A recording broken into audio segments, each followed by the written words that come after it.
Hello. Hello, Gold Patrollers. Jeff Gold for the Gold Patrol out here in Arapahoe County.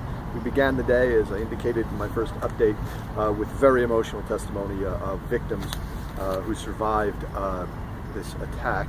And the day ended with very emotional testimony from both an officer, Officer Hawkins, Sergeant Hawkins, who responded and was at that scene for about 20 minutes, doing the best he could, which ended in him almost breaking up when he described having to lift up 6-year-old Veronica Mosier Sullivan, who he thought at that time was probably dead. That went into the last witness of the day, who was Kayla Marie Bailey, Kaylin Marie Bailey, a very, very petite 16-year-old who was 13-year-old at the time. She had been babysitting young Veronica earlier for her mom, who was the girlfriend of her cousin. And here she was describing the testimony, in testimony, what had happened in that theater.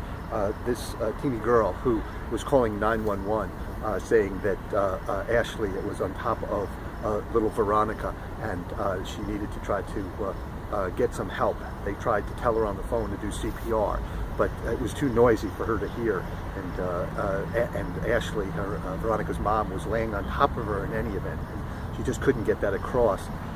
This is an emotional day. It began, no doubt, emotionally and ended emotionally by design of the prosecutor, who is running the show because the defense has no cross-examination for any of these witnesses, has basically said that it wasn't going to attack, no pun intended, what the state's case was here, but merely defend by not guilty by reason of insanity. So if you had watched the streaming of this, you could see in the eyes of some of the witnesses reflected, no doubt, what you would have seen if you were in the courtroom in the jurors' eyes. There were many a tear during today that came to the eye of a juror. It was emotional testimony. We wonder, after how many witnesses will they become numb to it? Will they ever become numb to it? Remember that the state has to do this. Even if the defense has stipulated and said, hey, listen, we agree he did this, the state still has to go forward, because not only is it trying to disprove insanity, but then, of course, it has to go forward with its death penalty case. And this is a huge aggravating factor, which is, the heinous conduct. When we get to the death penalty, we'll talk about those factors, such as how many people were killed, how many people were wounded, were there children involved. These kinds of things all lend themselves towards aggravating factors in a death penalty case.